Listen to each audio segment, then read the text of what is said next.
Ladies and gentlemen, welcome to Gnostic Media's UnSpun episode number 77. I'm your host, Jan Irvin, and tonight we're joined by Mark Devlin. Mark had some internet trouble tonight, so we're running a little bit late. Everything up is 77 now. I'm your host, Jan Irvin, and let me mute that. Tonight we're Hold on joined a second, I got a feedback loop going. Mark Devlin. Mark had some internet trouble tonight, so we're running a little bit. Sorry about that, folks. So got rid of that little issue. Anyway, we're here. Thanks to everyone for supporting the show and donating this last week. I really appreciate it. Call out to all of you. And glad to have you on, Mark. This was bound to happen eventually. I guess I've been on your show last year, maybe a couple times, and we've talked about having you on mine for a while. And so good to have you here. Good to be here, man. Eventually. Well, welcome. So, it's 5 minutes, right before we're supposed to start the show, your internet goes off. So that's all right. Would you believe it? Would you believe it? Anyway. And I've stayed up especially as well. It's 1 o'clock in the morning here. Yeah, so you're not exactly wanting to stay up, extra late just to hold off, right? Well, I guess we should just dive into it now. Make the best of the time. Yeah. All right. So, let's get going. You sent me an article to read on how do you pronounce his name? Let's see here. Afrika Bambaataa. Yeah, Afrika Bambaataa, and which goes into all of this history. So we're going to kick off on that, and it's going to be more of, I think, what we've already been exposing here for several years at Gnostic Media, more on the music scene, more on the occult underside of things that the public doesn't hear much about. And so anyway, where do you want to begin? Okay, well, just very briefly, I'm a radio and club DJ for many years, and a few years ago I turned my attention to researching the true nature of the corporate music industry and what it's used for, and the groups and networks that really run it. And last year I put out my book, Musical Truth, Volume 1, and in it I've got a chapter titled The Systematic Degeneration of Hip-Hop Culture, because that's the way I see it. Basically, I've been a hip-hop DJ for the past 20-odd years. I've played all forms of black music, but hip-hop is what I've been most known for. And what passes for hip-hop today is nothing like what it was when I first got started in the game in the early 90s. What you've got now is a completely degraded, debased, toxified version of what went before. And you can see that in so many elements of it. You can listen to the sound frequencies and the production styles that are going into so-called hip-hop records now. And to my mind, it just sounds like garbage. It's just satanic, it's dark, there's all kinds of dissonant, discordant stuff going on with the bass lines, with the production methods. Then you can look at the lyrics, and the lyrics are just completely debased and degenerated and degraded as well. The only lyrical themes that you hear about in so-called hip-hop records now are just all about materialism, partying up in the club, drinking champagne, gold chains, various consumer brands that are pushed as part of product placement, and it's just complete BS. It's completely detached from what it used to be. And it used to be a beautiful, meaningful art form, which when it first started really was inspiring to people. It uplifted them. There was a lot of message music. The music was meaningful. The messages were, powerful like that. And all of that has changed. So I wanted to document that in this chapter of the book. But one thing that I really want to talk about right now, because it's topical, because it's ongoing, is this situation with this guy, Afrika Bambaataa. So he's considered one of the founding fathers of hip-hop culture, alongside guys like Kool Herc and Grandmaster Flash, these legendary names from the early days of the 1970s in the Bronx, New York, where that whole art form grew up from. Afrika Bambaataa was born in 1957, real name Kevin Donovan. He came out of the Bronx. He was a member of this organization called the Black Spades, which was like this kind of street group organization, this gang. And he formed a sort of offshoot of that known as the Bronx River Organization. And very quickly, this morphed into what became known as the Universal Zulu Nation. And he headed this organization up from the 1970s all the way through to 1994, when he was replaced as their leader. And this organization was all about taking young members of these impoverished black communities and bringing them into this group. And ostensibly, it was all about self-improvement, urban regeneration. It stated all kinds of positive means and principles and codes that it was all about. And they claimed that they were about taking young people that would otherwise have drifted into gangs, but instead of allowing them to fall into criminal activity, it was all about helping them to kind of improve their situation. The imagery and the kind of spiritual ethos of this group was rooted very much in Afrocentrism. So it was black people kind of rediscovering their African roots. And it was also very much an offshoot of Islam. And there are various facets of Islam that are specifically packaged towards black people. So there's the Nation of Islam organization, which Malcolm X was affiliated with, and Muhammad Ali was a part of that as well, way back in the day. And it's headed up by this guy, Louis Farrakhan, who's been the head of that organization for many decades now. And then you've got other offshoots, such as the Nations of Gods and Earth and the Nuwaubians. These are all kind of offshoots of the Islamic religion. So the Zulu Nation very much buys into all of that. And so you had this situation where Afrika Bambaataa was the spiritual leader of this organization. He put out a record which was very influential, very seminal in 1982 called Planet Rock. And it's considered to be very much a hip-hop anthem. Although when you get down to the music of that record, it's not really hip-hop at all. It's more kind of disco and funk. But it was very much seen as an anthem of that whole scene. So everything seemed to be all good. And Bambaataa, for a very long time, was seen as this icon, this figure that everyone in the hip-hop community looked up to. It all started to go a bit wrong early last year when this guy called Ronald Savage came forward and accused Bambaataa of sexually molesting him on an ongoing basis dating back to 1980. And immediately in the wake of that, you had this other guy called Hassan Campbell, who was known as Brother Poppy. That was his kind of street nickname. And he also stated that Bambaataa had sexually molested him over an ongoing period going back to the late 1970s. And he claims that he was the first to come forward with these claims, but the one that everyone has heard of is Ron Savage. And both these guys were, as I say, members of the Universal Zulu Nation. Ron Savage's street name was Bee Stinger. Then two more guys came forward with similar allegations of sexual abuse, basically child rape, because these guys were in their early teens when this stuff is alleged to have taken place, like 12, 13, 14 years of age. So we've now got four guys that have accused this spiritual leader of the Universal Zulu Nation, Bambaataa, of, sexual molestation. And it's all starting to get very ugly. In the wake of these accusations, you had another very legendary hip-hop figure, KRS-One, who stepped forward in defense of Bambaataa. And he basically made a statement to the effect that, I don't care what the guy did, I don't care if these allegations are true or not, it doesn't take anything away from his heritage and what he's achieved and his iconic status, which to me is not a very responsible statement to make. And there are others that feel and KRS-One is extremely influential in the community as well. I mean, I'll hear somebody mention, if you want to hear really influential and positive hip-hop, you should listen to KRS-One.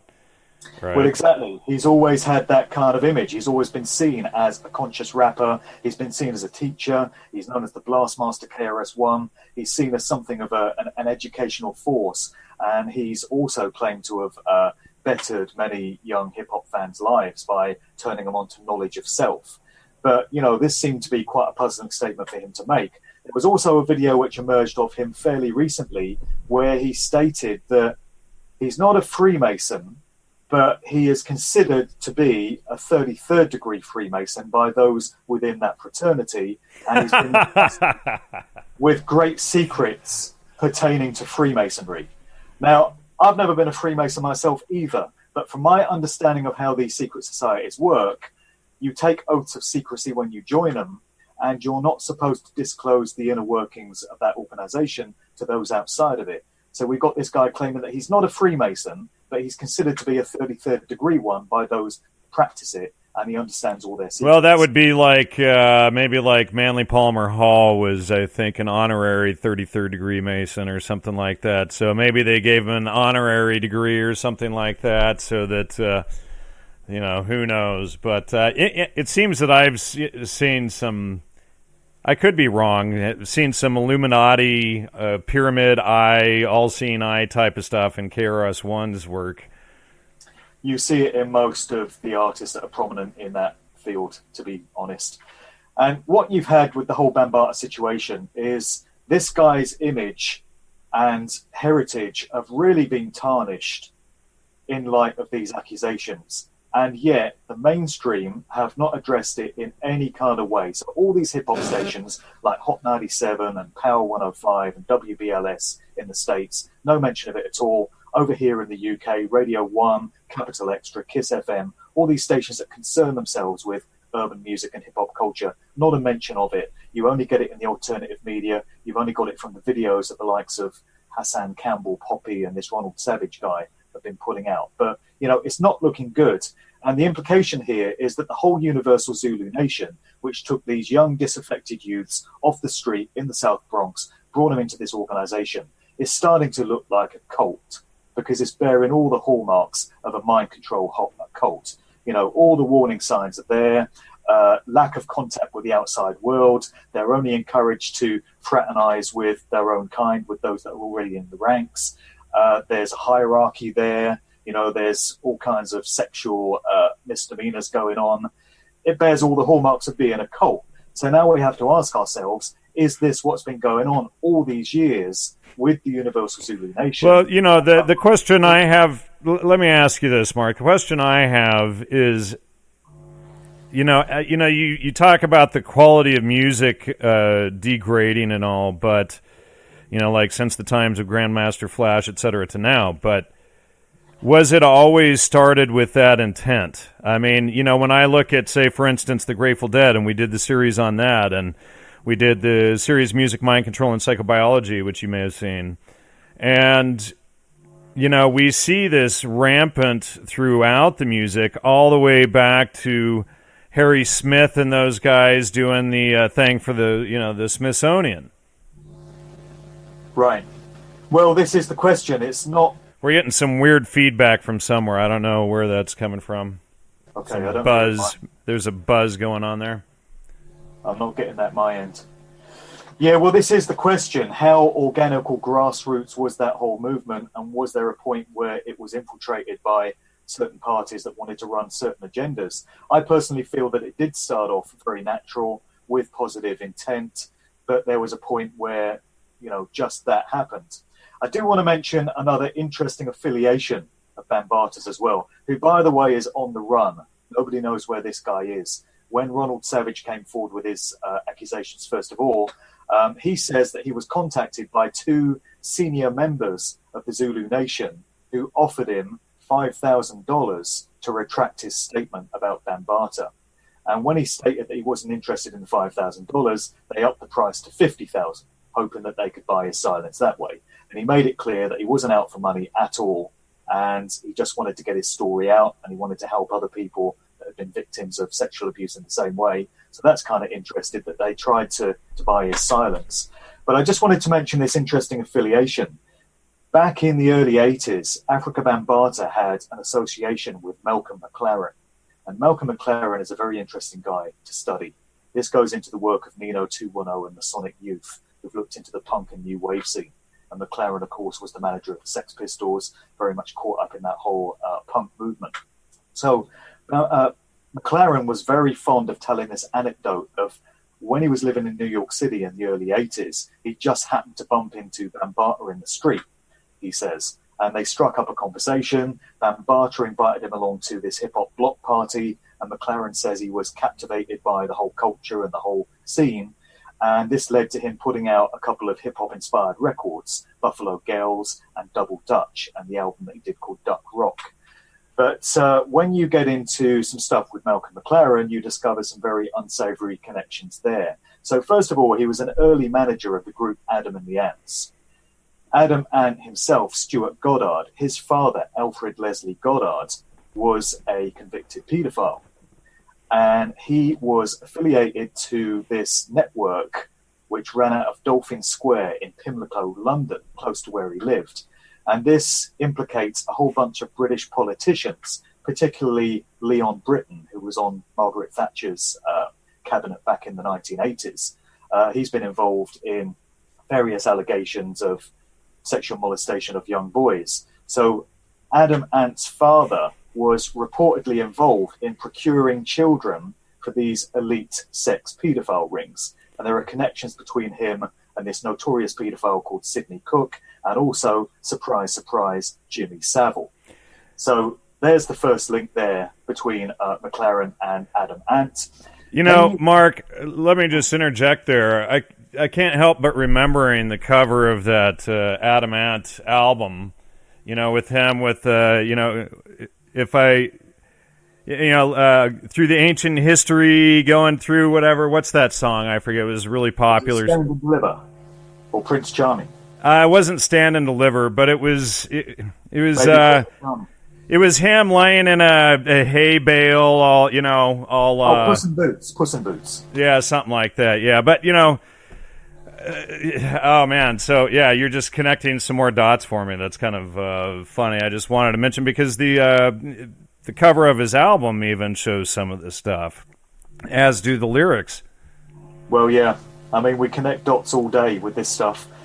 There's also the situation with McLaren where he went on to manage this group called Bow Wow Wow, and they had a 14-year-old girl as their front person called Annabella Lewin.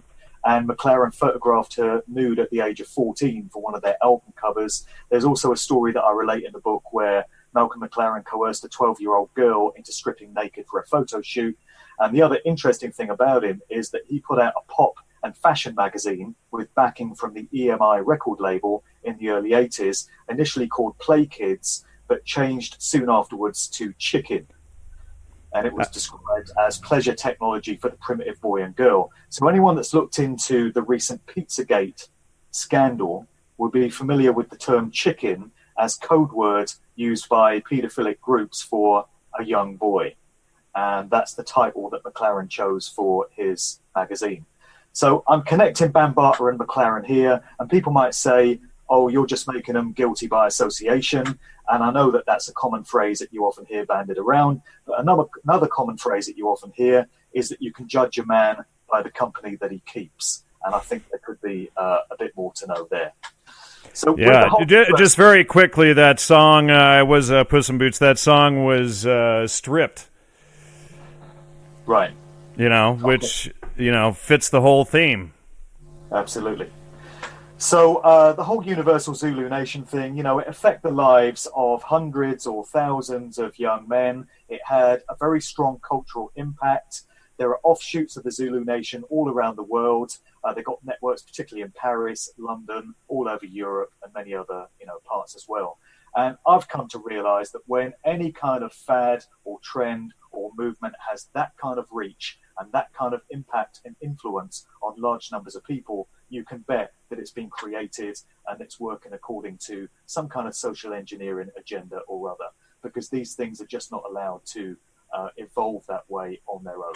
I know you understand that, but you know, this is something that has very much come across my radar. So I'm asking all kinds of questions now about what that was all about. And, you know, if this is the spiritual, cultural, iconic leader of an art form, what does that now say about the art form? A lot of people are finding it very difficult to acknowledge this aspect of Bambaataa because people don't like to have to let go of their heroes. And when it comes to hip hop, he was definitely a hero. And you've said to me before, Jan, but that everybody has somebody that they don't want to hear it about. And there are so many people in the hip hop community that are in denial about this whole thing. But it is what it is. I just got in an argument with somebody the other day over Bono and U2 because they're going to be playing in San Diego, you know, and I was like, well, you know, Bono's Dirty, and I said, do you like the police? And they said, yes. I pull up the brain database and show, Stuart Copeland, Miles Copeland right into the CIA, And, Right. they just don't want to hear it. They just can't even fathom that, and see, this is why I question this guy, Bambaataa, however you pronounce his name, because he's running a cult. It has all of the typical signs of an intel operation from the get-go rather than an organic growth. Right. Exactly. It's difficult to pinpoint the fingerprints of the intel agencies specifically with this particular story. That doesn't mean it's not to be found. Right. It may be uncovered at some later stage. There's nothing that's come across my radar yet to connect this specifically with one of the intel organizations, but, stranger things have happened. And there are many other elements of hip-hop as well. So Bambaataa was also an affiliate of this guy, Dr. Malachi York, who is another alleged paedophile. He's currently in jail. He's serving 135 years on a whole bunch of charges that were thrown at him several years ago.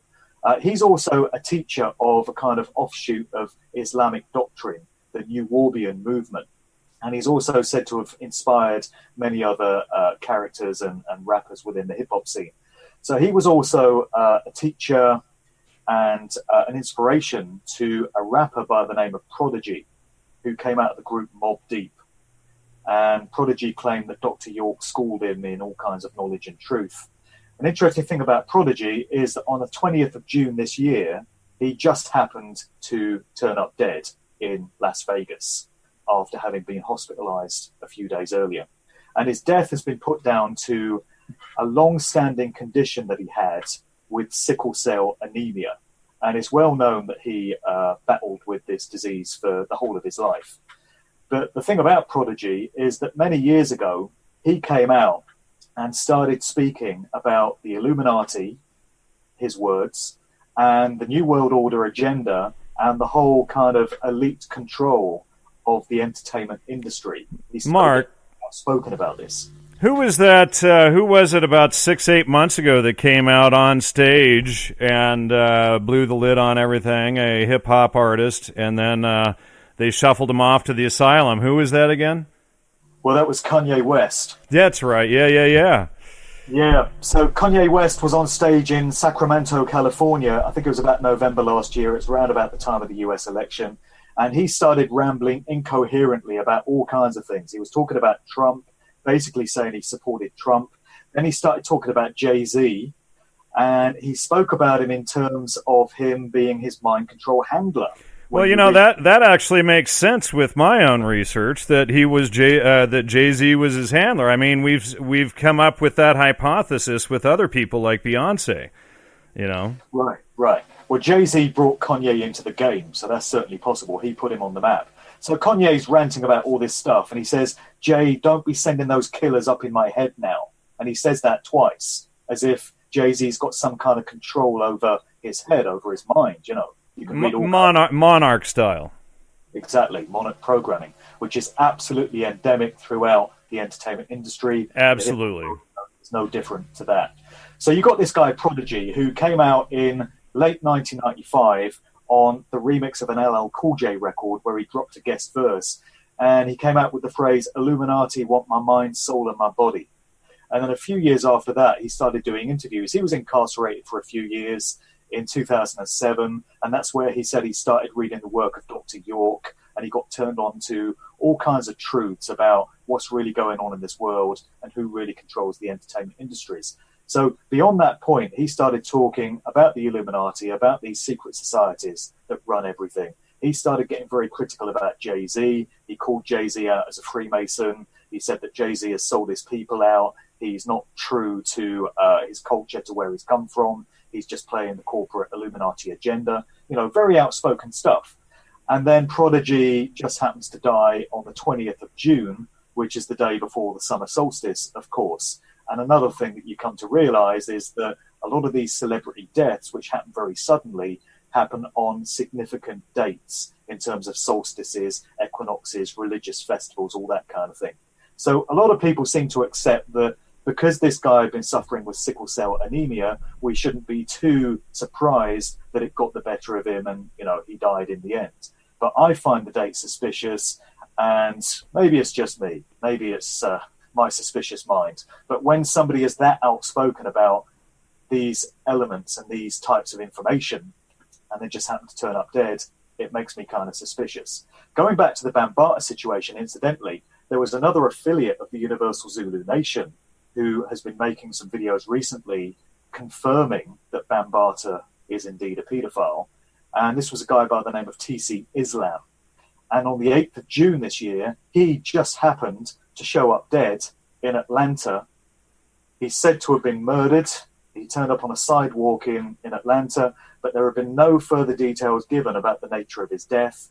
And there's been no police statement or coroner's report or anything like that. The only information we've got is that this guy that was connected with the case just happened to have turned up dead in Atlanta. So people can make of that what they will. One other thing which is topical, which is in the news at the moment, is a story that broke just yesterday, and it concerns R. Kelly. So R. Kelly is an R&B singer and producer. He's not a rapper, but he's been very much affiliated with the hip-hop scene. He did an album with Jay-Z. He's collaborated with a whole load of rappers. And he's been embroiled in all kinds of sex scandals throughout his career. So there are home videos which are said to have emerged of him in recent years where he's urinating on teenage girls as part of what he considers to be some kind of sex game. Not my idea of a sex game, but maybe that's just me. And the other thing about R. Kelly is that he married the R&B singer Aaliyah when she was just 15 years of age in a ceremony which was later deemed to have been illegal and it had to be nullified. But this guy has a penchant for teenage girls and pre-teen girls, clearly. And there have been many, many cases which have come to light. He's never been convicted of any of these things, despite the fact that there's video evidence, there have been witness statements and testimonies to support the fact that he is indeed a paedophile. But nothing ever gets done about it. This story emerged yesterday where he is said to have been involved with a whole load of women living together in this kind of communal arrangement, which again smacks of being some kind of mind control cult. So some of these women have come forward and said that he's very domineering, he's very controlling, he takes care of their money and he decides what money they get and when. He dictates when they can go out, who they can see, what they can do, and it seems to be a very strange kind of living arrangement that these women are involved in. So I wonder where this story is going to go. Is there going to be any kind of justice or any kind of action taken against him now, where he's escaped scrutiny in the past? But yet again, we have a prominent figure from this whole kind of music community involved in all these strange kind of sexual activities, and it doesn't look good. And it casts a very questionable light on the whole scene and what it's all about. Mark, when you take our work, and you think of Pizzagate, you think of the Seville case, you think of the I think it was Norway and some other places, Brussels. They cleaned up, arrested, 400 pedophiles in the LA area a few months back. When you look at all of this going on, it starts to paint a broader picture that this is much more vast than most people presume to believe. It really does. And it's only now that we're starting to uncover so much of this stuff, which has been right there in our faces for years, if not decades. These accusations against Bambaataa are going back to the 1970s. And you've got a whole bunch of people from the Universal Zulu Nation now who are saying, well, we all kind of knew what Bambaataa was up to. It was kind of an open secret, but nobody ever spoke out about it. And that, to me, is so reminiscent of the situation we had when the Jimmy Savile case broke in 2011 in the light of his death. So all these revelations about Savile having been a predatory paedophile only came to light after the guy had died, because it was only then that the victims felt safe enough to come forward. because they felt intimidated by this guy before that. They knew that he was connected. They kind of knew that nothing was going to be done for as long as he was alive. But what you had in that situation was a whole bunch of people that had worked at the BBC with Savile. And these would be other celebrities. These are other household names, other presenters, people like Esther Ranson, Terry Wogan, Bill Oddie. They were all coming forward and saying, well, yeah, we all kind of knew about Savile. It was an open secret in the BBC, but nobody ever talked about it. You might have seen this video featuring Johnny Rotten of the Sex Pistols, dating back to 1978. This has been widely circulated on the internet, particularly since the death of Savile. And in it, he's talking to this interviewer about all these people that he'd like to kill. So you assume it's kind of tongue-in-cheek. And he says, you know, there are all these people that I hate that I'd love to kill. And then he brings up Jimmy Savile. He said, I'd love to kill Jimmy Savile. I bet he's into all kinds of sordid stuff that we're not allowed to talk about. And he kind of gives this knowing look to the camera. So this suggests that back in 1978, Johnny Rotten was in full knowledge of what Jimmy Savile was all about, but nobody was talking about it then. And like I say, it's only now with the availability of research that's available to us on the internet that we're able to uncover these things. There's also this whole spirit, this whole zeitgeist now of citizen researchers, people just taking it upon themselves to look into this stuff. You don't have to be an established author or filmmaker or public speaker. Anyone can delve into this stuff and turn up some great results. I mean, Nino 210, who you had on your show the other month with all his research into the punk and new wave scene, is a great example of that. And his associate Masonic Youth, they've come up with some mind-blowing connections on the punk and new wave scene, going all the way back into secret societies and Yale and Harvard, Skull and Bones, US presidents, serial killers, all kinds of connections there. So why should it be any different in hip-hop? You know, all these connections are just waiting to be uncovered, and many of them have been now. Yeah, you know, there was a point I was going to bring up, and now I've forgotten what it was about tying all of this together. But then, yeah, I mean, it's just so vast. You know, thinking of Johnny Rotten and all of that. There was another case that I was thinking of, and yeah, it just slipped my mind. So, oh well, I'll think about it later, right when you start talking about it, or right when you start talking. We're talking about connections. Johnny Rotten made a record with Afrika Bambaataa in 1984 called World Destruction. I'm sure it would have been curated by Malcolm McLaren because McLaren was affiliated with both Johnny Rotten and Bambaataa, so I think he probably brought those two together. But, interestingly enough, they actually made a record together. Do you want to get on to a little bit about electronic dance music? Absolutely. I thought you'd never ask. All right, then. Well, let's get into that. So there's another anniversary this year, as well as it being the 50th anniversary of the Flower Power, Summer of Love, whole hippie scene, which you and I are going to talk about with Steve Eltrim in a couple of weeks on my show. It's also the 30th anniversary coming up of the acid house scene in the UK. So that whole thing got going at the tail end of 1987.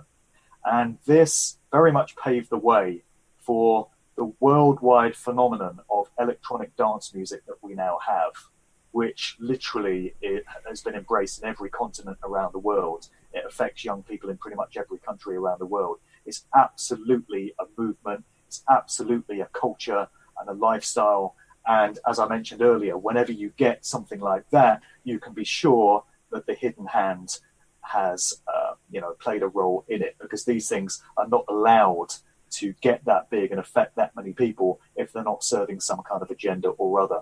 So I really wanted to look into the parallels and the connections between the acid house scene and the EDM scene and the whole counterculture flower power thing from the 1960s. And there are many parallels. So the 60s was absolutely drenched in LSD at the hands of the CIA, as we well know. Hey, let's not leave out the MI6 there, Mark. And remind me, before we finish, I've got a Huxley connection for you, because I know you can't go to a show without bringing up a Huxley. So don't let me finish without bringing that one up. Yeah. So with the acid house scene, instead of LSD, you had ecstasy, MDMA, everywhere. Absolutely. Thanks to Sasha Shulgin and the Drug Enforcement Administration. Right. And you've still got that prevalent on the scene now. It's known as Molly these days. The latest nickname is Molly. It's basically MDMA. It's all over the electronic dance music scene, particularly in California, which has become the epicenter of it in the US. So, the drug is there. Instead of LSD, it's ecstasy. Instead of psychedelic rock, you've now got electronic dance music. Instead of Woodstock and the Monterey Pop Festival, you've now got big open-air raves and warehouse parties and big super clubs. So all the same kind of parallels are there. It's just being served up for a different generation on the other side of the Atlantic. But the reach of it and the cultural impact of it is every bit as big as what happens with the 60s counterculture. And just a couple of interesting establishment links coming out of this scene that I've uncovered for the new book. The biggest kind of high-profile dance music club coming out of London in the early 1990s was the Ministry of Sound, and is still around to this day. And the guy behind Ministry, which was very much modelled on the Paradise Garage coming out of New York, this very iconic disco club, which, the Ministry of Sound was modelled on it. So the guy behind it went by the name of James Palumbo. And he was the grandson of an Italian immigrant who had made his fortune in property development, also the eldest son of a baron, Baron Peter Palumbo. And this guy, James Palumbo, that started the Ministry of Sound, has since become a baron himself. He's known as Baron Palumbo of Southwark. He's reckoned to be among the 400 richest people in Britain, with an estimated fortune of £130 million, which is not a bad track record from running a nightclub. And he launched it with a fellow Etonian, Humphrey Waterhouse. And I think there might be an interesting clue in what he decided to call the club, as in Ministry of Sound, because, of course, ministries are connected to government, are connected to the establishment. Religion, cult. Yeah. Palumbo was a close associate of Tony Blair's Labour Party kingpin, Lord Peter Mandelson, who is also known to be an affiliate of Baron Jacob Rothschild, frequently holidays with him in Corfu. And James Palumbo, the Ministry of Sound guy, is said to have given Mandelson the use of a chauffeur-driven car for the 1997 general election campaign. Isn't that interesting? Then we have one of the prominent promoters of some of these early raves that came out of Britain in the very early days of Acid House, by the name of Tony Colston Hayter. He was a public schoolboy, the son of a university lecturer and solicitor. He was also a gambling addict. But he turned out to be one of the key figures in the whole free party scene that got that whole movement off the ground. And he popped up again a few years later in 2014 when he pleaded guilty to being the leader of a group that had hacked into the main computer system of Barclays Bank and embezzled £1.3 million from its funds. And, his past caught up with him and he had to answer for that. But interesting that those two were some key figures in that whole scene and what it went on to become. So here we are 30 years later, and we've got this absolute phenomenon. And it's really taken off in LA. LA, for some reason, has become the key center for electronic dance music in the US. And I've really noticed that so much centers around California when it comes to social engineering. Why is that? You had the hippie thing coming out of San Francisco. You got Silicon Valley and the whole development of the internet and all of that. It's always the Presidio and the pedophilia there, and Esalen Institute. The Esalen Institute. You've got Bohemian Grove there. All of that. And in fact, I wanted to mention to you that I know one of the very first MDMA dealers, who's Robert Forty, whom I've had on the show. And wow. he was influenced by Frank Barron, whom looks like he was CIA, but Sasha Shulgin, who invented MDMA, helped him set up one of the very first MDMA distribution labs. And then Sasha Shulgin is working for the DEA and all of this stuff, and he's hanging out at Bohemian Grove along with Bob Weir from the Grateful Dead and these other guys. But you mentioned Tony Blair. Yeah. And, well, he was a Fabian, and who else was a Fabian but our, we can't go without another mention of Aldous Huxley, right? Absolutely. Let me just get my Huxley story in case we run out of time. Sure. So during the course of my research, this is unconnected to hip-hop or electronic dance music, but, we can't leave out a Huxley. So going back to the late 1950s, early 1960s, there was this group coming out of the UK called the Tornadoes. They did a song called Telstar, which is an instrumental record. And they were managed by this guy called Joe Meek, who, would you believe it, just happened to be a paedophile. And he was part of this ring. And when he stood to be uncovered, when he was about to be exposed as having been part of this paedophile ring, he took a shotgun and blasted the landlady of his boarding house to death before turning the gun on himself. Nice man. But anyway, this group that he managed, the Tornadoes, they had a member by the name of Rob Huxley. And in his autobiography, this guy, Rob Huxley, says that he did a bit of digging into his genealogy and he was amazed. Imagine his surprise to discover that he's actually a fourth cousin of Aldous Huxley. Huxley, yeah.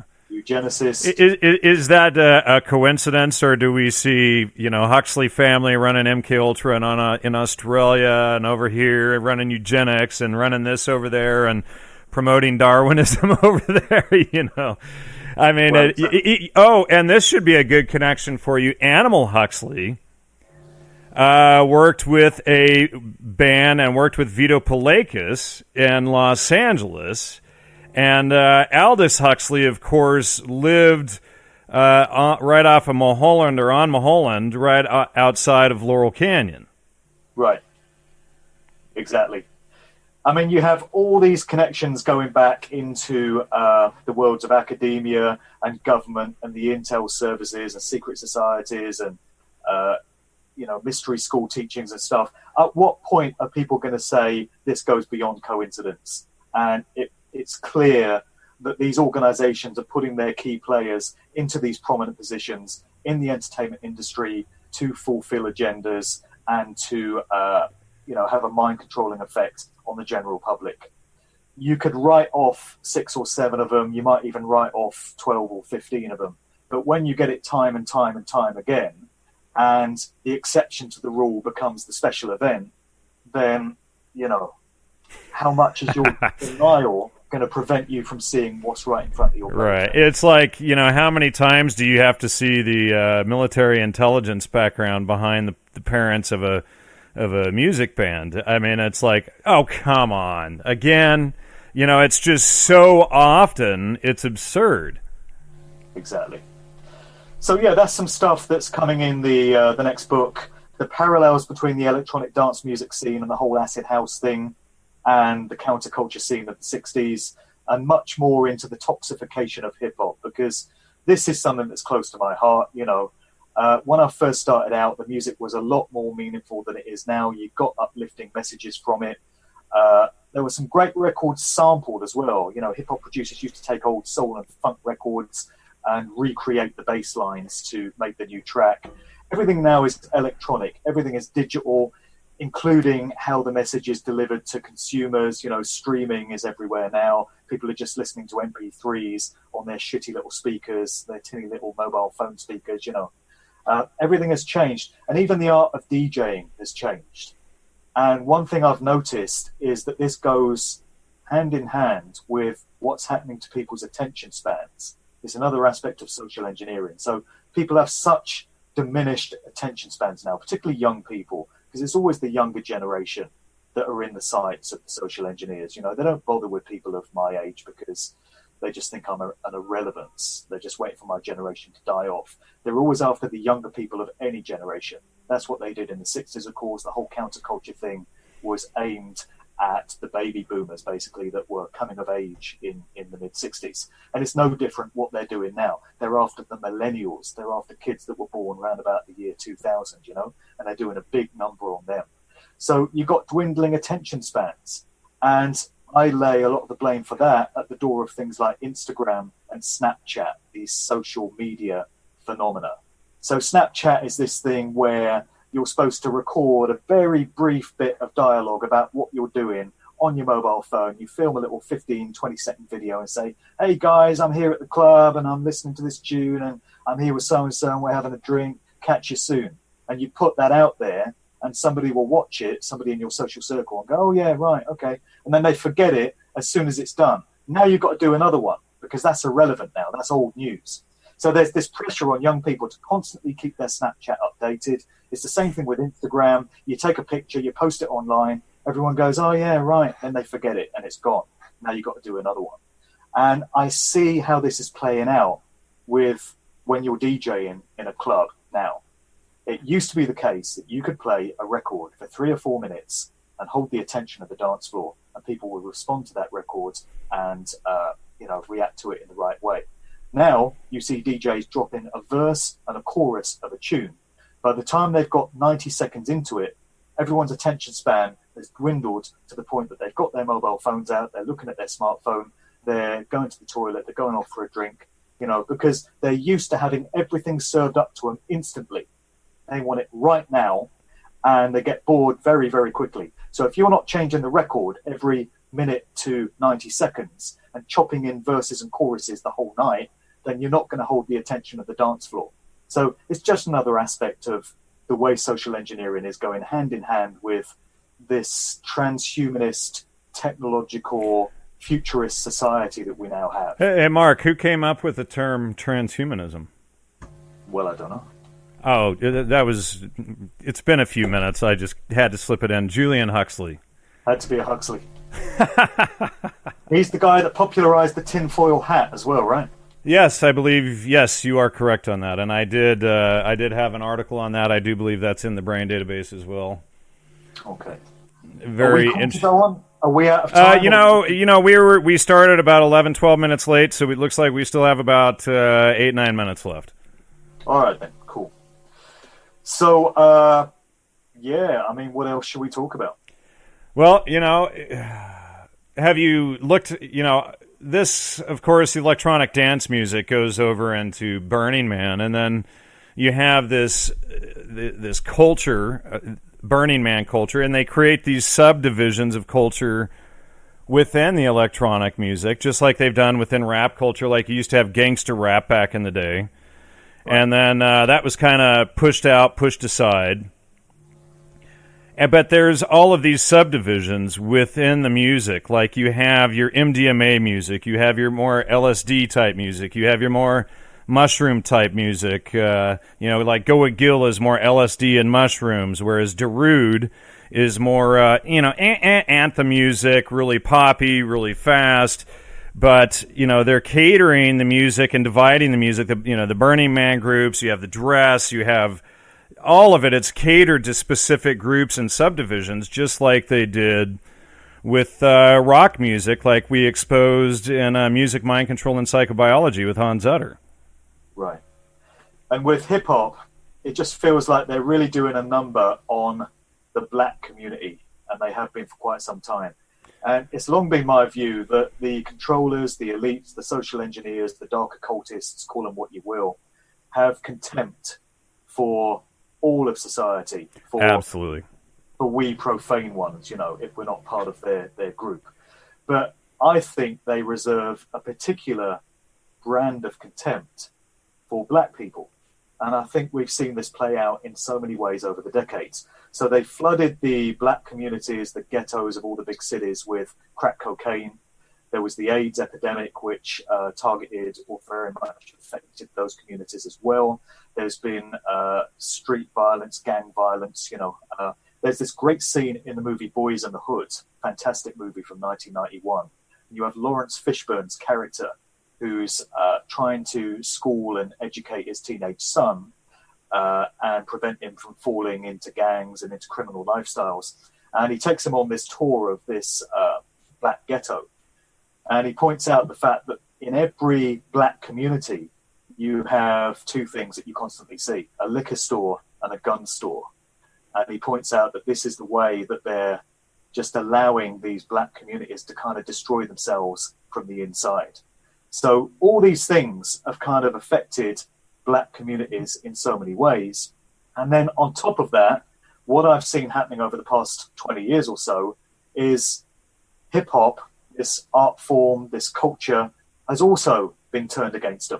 I mean, obviously, a lot of white people listen to hip hop as well. And in fact, the main consumer group that keeps that whole industry alive, that buys most of the albums, is middle class white males. So when you get groups like NWA and Dr. Dre and Snoop Dogg and Nas and Jay-Z and people like that, it is primarily middle class white males who are buying those albums. But of course, I think that's very intentional as well too. I think you have, just like we expose with like what the CIA did in Oaxaca, Mexico, with Maria Sabina, etc. But the attack is working both directions. You know, just like we exposed in the Manufacturing the Deadhead article with, discussing what Edward Bernays was promoting. You know, I mean, if you look at the high classical work, and a few weeks ago I interviewed E. Michael Jones discussing this, and the promotion of the Dionysian mysteries to get people caught up in sex, drugs, and rock and roll, breaking apart the family, breaking apart society, and all of this stuff. But the middle class white kids can't be unaffected by this stuff as well. It's got to be, it's got to be impacting everyone across the board. Sure. So you've had this degeneration of the music, as I said, lyrically, in terms of the production. And there was this phase which came out a few years ago of hip-hop records, or so-called hip-hop, because I don't even consider it to be that anymore, which had these stupid little dance routines which came with them. It's like line dancing. So they would come with their instructions for what kids are supposed to do in the club when these records come on. And of course, most young people hearing these instructions don't think to question it. They don't think to exercise any kind of independent thought. So they just go along with it. And they do all these stupid little dances and stuff. And some of the dances are based on nursery rhymes. So it's almost like they're taking the piss. They're regressing you back to an infantile state of mind. And they're even giving you little subtle clues. And there was a rapper by the name of Scarface who came out in an interview a few years ago. And, he made comments to the effect that they're just making black people look fucking stupid, man, with these tunes. They're just making us look infantile and just ridiculous. And I think he had a very good point. But yeah, I just really see the music being turned against these people. And you have to go back a very long time to find any kind of meaningful message in any mainstream so-called hip-hop records. I mean, there is the underground stuff still being made, and you have pioneers like Public Enemy and Dead Prayers and people like that have been around for years that are still making great music. But you never hear it on the radio. You'll never see it on rotation on video channels. You'll never hear it in the club. You've got to look very hard to find it.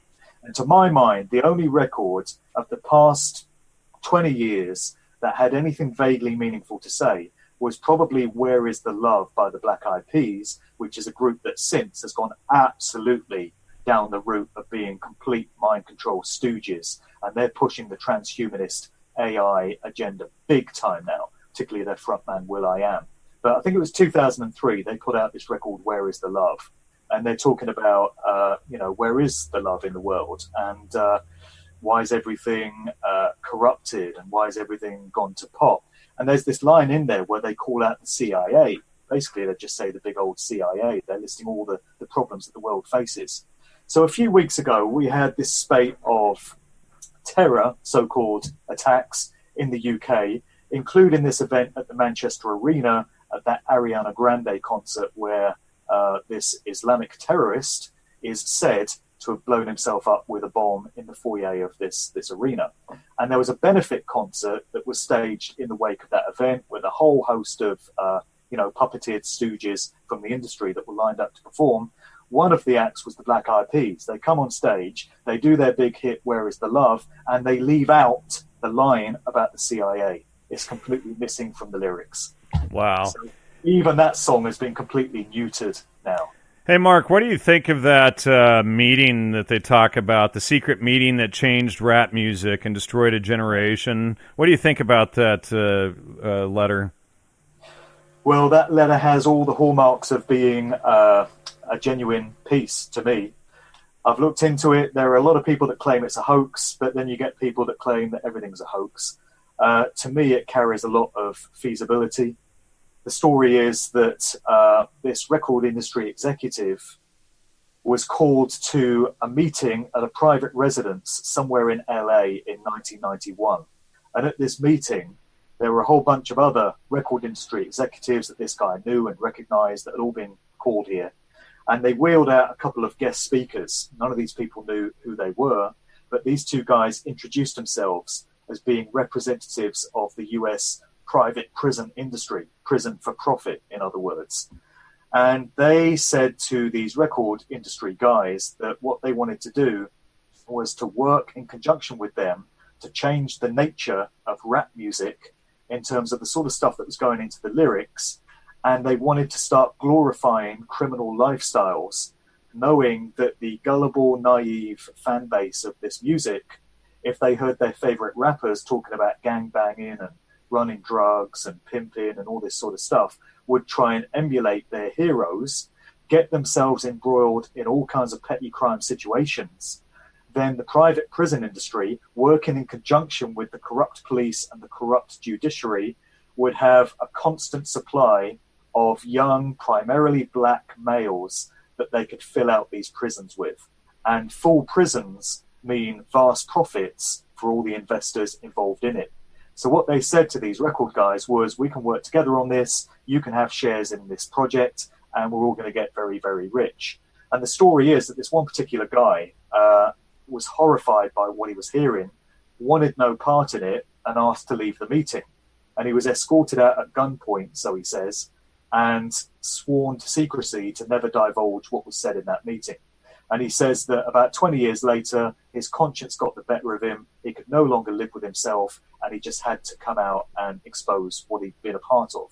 So he didn't give his name, although I guess it wouldn't be that difficult to track down who he was if you knew who attended that meeting. And it's for this reason that a lot of people say, oh, it's probably a hoax and, it didn't really happen. But look at the way the music went from that point on, 1991. You could pinpoint that as the start of the real degeneration and corruption and bastardization of this music. And it very much does tally with that meeting. And what I have come to understand about the true nature of the industry and the private prison for profit industry makes this a very feasible scenario to me. Wouldn't surprise me at all. I agree with you, and that was a good analysis. I mean, when you look at that and then you fast forward, you see the whole thing, but you see it, across all the music. It's like back in the 80s and 90s, you had the alternative music that comes in, and it's one thing. I listen to what's coming out now, and it's not even stuff I can stand, and every 10 years, if you go on the satellite radio, you just hit... They have the stations by decade, and you hit the 50s. There used to be a 40s one. I think they got rid of it.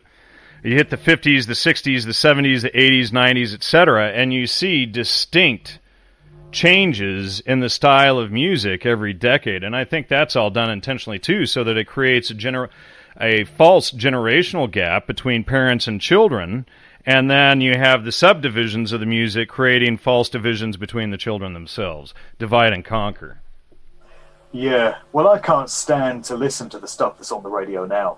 And I know there's probably an element of me getting old, and, people younger than me would just consider me to be an old bastard that's out of touch with stuff. But I think there's more to it than that. I agree. I can pinpoint the sound frequencies, the production styles that's going into so-called hip-hop records now. To me, it sounds straight satanic, because I've looked a bit into how dark occultists work and how they do things like cast hexes and spells on master recordings. And people can scoff at that and think there's no foundation to it at all, but don't be so quick to dismiss it, because I think there's a lot of foundation to that as well. And when I listen to so many of these sounds, they just make me want to reach for the off button. And many other people in my generation say the same thing. So I have these discussions with people of my age, other DJs, audio engineers, producers, and they say the same thing. So 20-year-olds love this stuff, but, 45-year-olds can't stand to listen to it. So what's that all about? They're after a particular generation. And because they've been groomed and shaped and molded with this type of sound, they consider it completely normal. They consider that it speaks to them. That's the music of their generation. And guys of my age are completely out of touch with that, because we remember better times, better days, better music as we see it. And you could speak to my dad and ask him about it, and he would say the music I grew up with was straight garbage because it was different to his music. So it certainly is a generational thing. And they're always after the young people, like I said earlier. They're the ones that are so easy to mind control. They've got no point of reference. They can't remember what the world used to be like, particularly with all this technological stuff, the transhumanist, futurist society. Young people now are just completely locked into their smartphones. They do everything online. They do everything in electronic ways. They have no point of reference for how things used to be. They're learning to drive in cars with inbuilt sat-nav. If the sat-nav broke down and they're out in the middle of nowhere, they would have no clue how to read a map to get back to civilization, because the skill of map reading is gone, because your goddamn car does everything for you now. Right. And these are all symptoms of this society, these times in which we live. And young people are always, the target of it. And for anybody who doubts the Satanism in music, check out our Music, Mind Control, and Psychobiology series with Dr. Hans Utter.